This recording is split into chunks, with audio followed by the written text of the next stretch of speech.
Nissan. Silver Nissan? Yes. He's waiting right out front right now.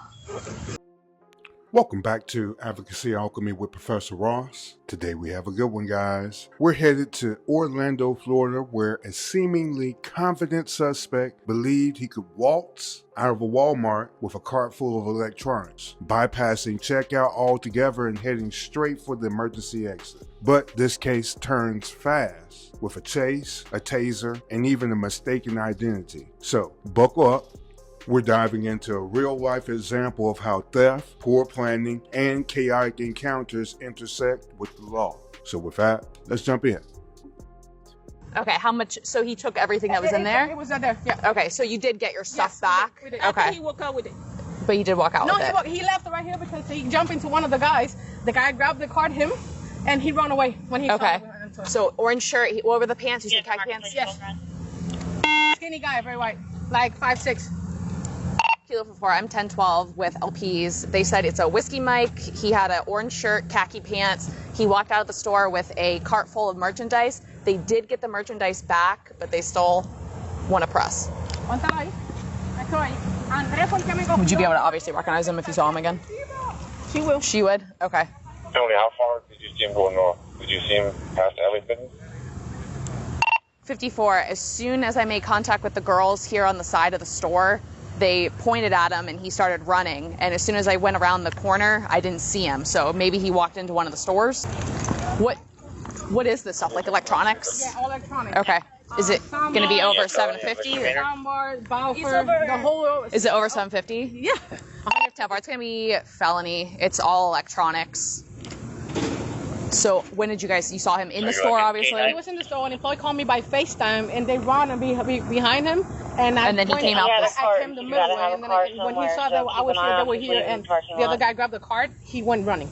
Okay. Kilo 41, we'll set up that cordon headquarters. When we get all those cordon spots set up, let's get another 2 officers and start checking people over there. Okay. Keep running and fighting with the wheels because they're locked. Okay, but to your knowledge, you did right now. We do have everything back. Are these his shoes, or he took shoes? No, I didn't think he took anything in his hand. Okay. But it's a lot of money in here. It's a felony. Yeah. Okay. It's a felony. Okay. Well, I have a bunch of officers here now. I don't know if he went. Is this Ross right here? No, that's Marshall. Marshall's. What's wrong with you? We get a picture of him on the camera and you send it out to the patrol units. Do you guys have a picture of him on the camera? No, I'm gonna go and check. I just run out when they told me this guy is running out. Can I follow you over there? Yeah. Okay. Yeah, I'll get it. Kilo 44. I'll go to the office with LP, see if I can get that photo for you guys. The officer spotted the man with the orange and khaki shorts and quickly sprang into action, chasing the suspect. Get on the ground! Get on your face right now! Get on your face right now! Get on your face right now! Come on, get out, get out. Come on. Come on. Come on. Get on what you're being told. Do it now. There's no asshole. Ow. Pull him. Get it out of my back. Get it out of my back. What the fuck? I'm not even the one that sold it. I'm not even safe. Don't move. I'm not even safe. When this guy in the fucking car, I told him not to do this dumb shit. What are you talking about? I'm not even safe, but he's in the parking lot right now. Silver Nissan. Silver Nissan? Yes. He's waiting right out front right now. Is that him right there? Appreciate you. Is that him right there in the black shirt? I don't know. You tell us.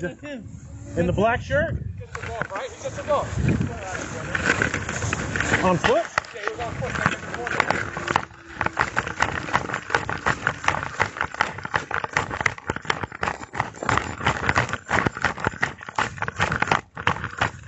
Sir? Can you come here for a minute?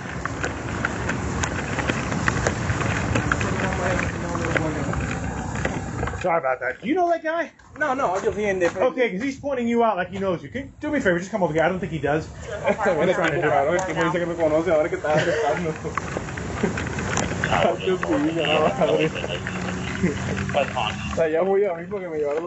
Here, just stand right here. I don't. Saying that guy has a silver Honda.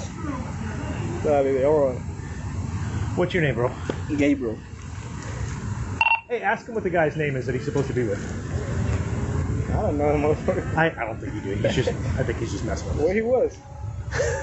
In that river? All right, well, thanks. Take it easy. Okay. I don't see the other problem. Maybe it fell off. I think it's I got the other one. You got it? Yep. You got it. You start thinking? You got any weapons or anything on you, bud? maybe a pocket knife. Maybe a pocket knife? Yeah. Oh, set him up? I got 2 kids. Flip them this way. Stretch that side. Yeah. We'll look towards me. There's a wallet back here. Now roll this way. Make sure you check those. What kind of car is he supposed to be driving? It's a silver Honda. The silver Honda, yeah.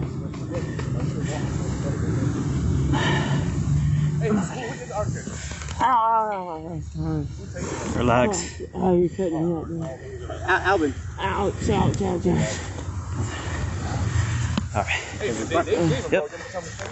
What, This way. Roll back. ow. Come on now.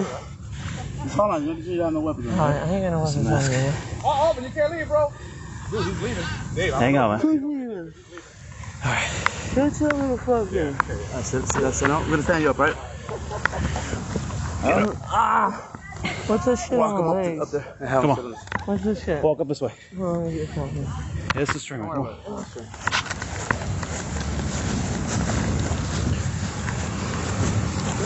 Have a seat right here. Right on the curve.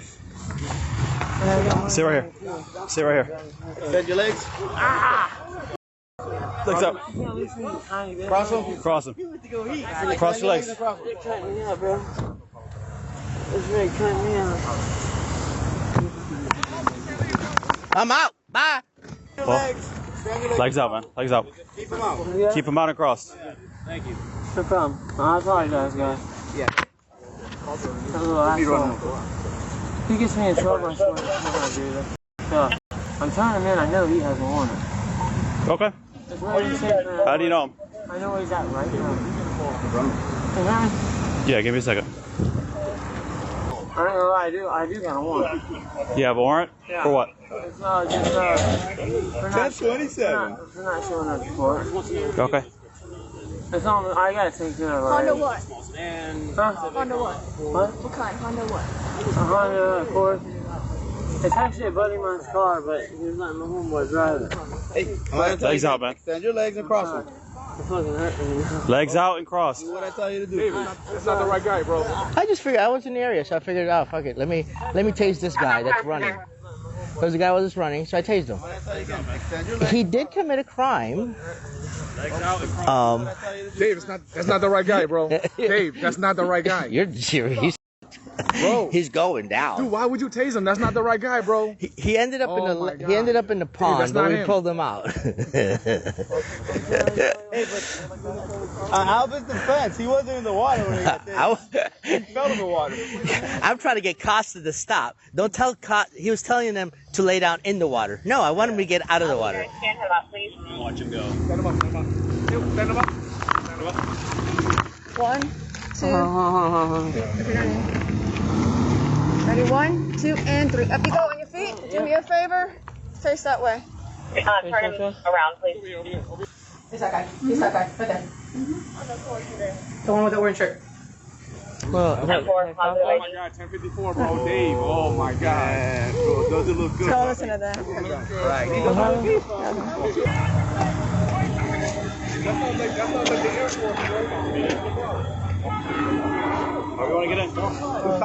He's trying to put his pants up. He's trying to put. Whose car is this? Apples? Apples. Apple, you got a bag? For what? For smoke? I got a bag. Turn around, face me, man. Where's your car at? There you go. I have a bag too, man. My car's right here. Now, once again, this happened in Florida, so we're using the Florida statutes. The first one is theft. This is found at section 812.014. This statute makes it unlawful to knowingly obtain, use, or attempt to obtain or use someone else's property with the intent to temporarily or permanently deprive them of it.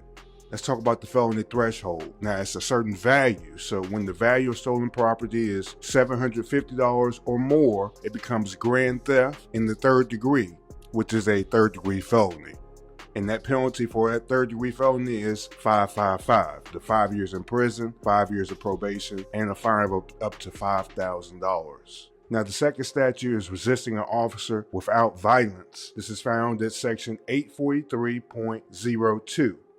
This statute criminalizes resisting, obstructing, or opposing a law enforcement officer during lawful execution of their duties, and that's without using any violence. Now, the penalty is a first-degree misdemeanor, and that's punishable up to 1 year in jail, a fine of up to $1,000, and possible probation of 1 year.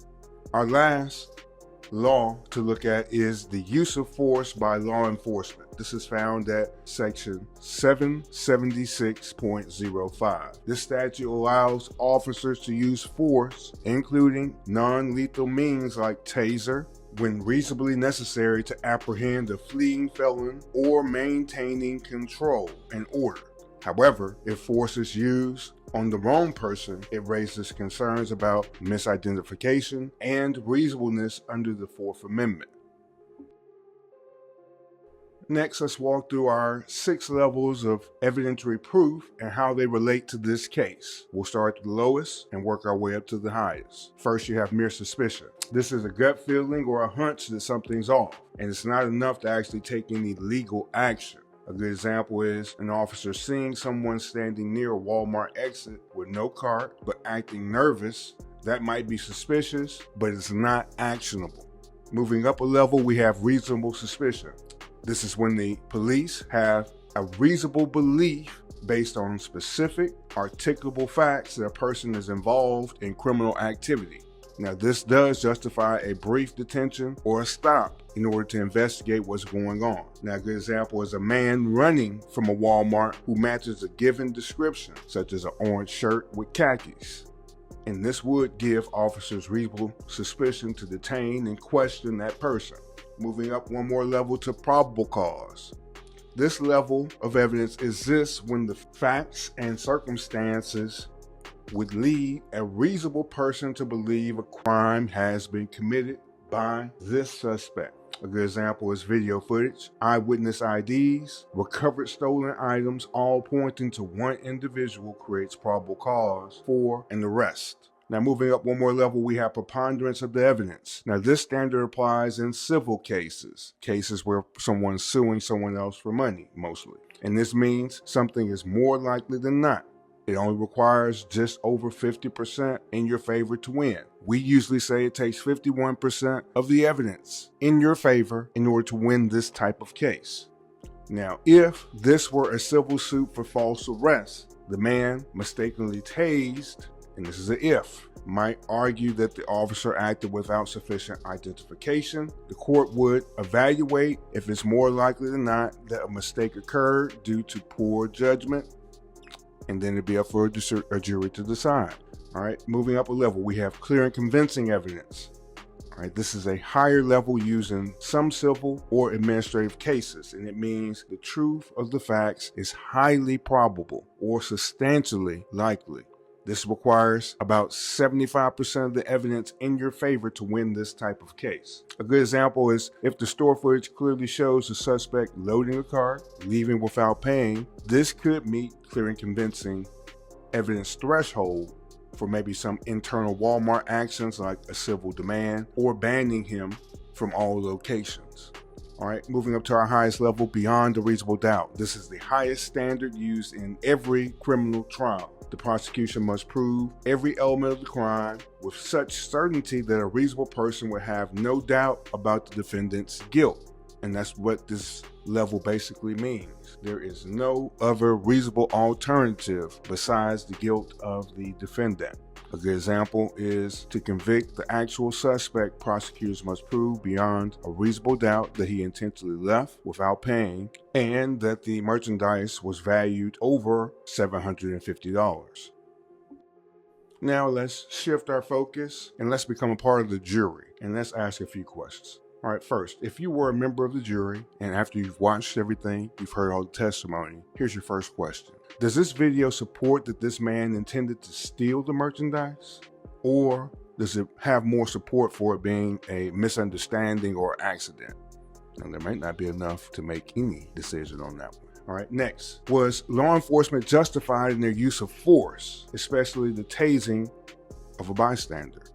Next, would you have made the same decisions as the officer in real time based on matching clothes and chaotic movements?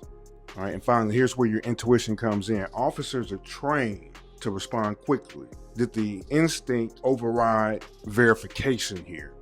Mistaken identity is a real danger when adrenaline is high. Let me ask you, have you ever felt like something was wrong and you acted only to realize it wasn't what you really thought?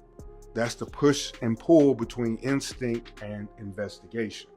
All right, so how would you vote on this one? Guilty or not guilty? Let me know in the comments.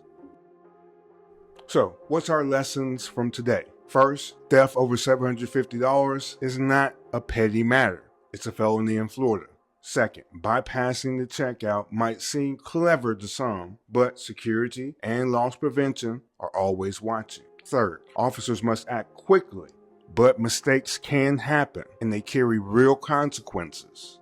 Fourth, as a citizen, knowing your rights, complying during confusion, all that might be for your best protection. All right, finally, fifth, your intuition plays a role in making real-time decisions, but it should be checked by process and evidence. Okay, leave your thoughts in the comments. Was the tasing justifiable? Did law enforcement recover fast enough from their error? And what would you have done in that same scenario?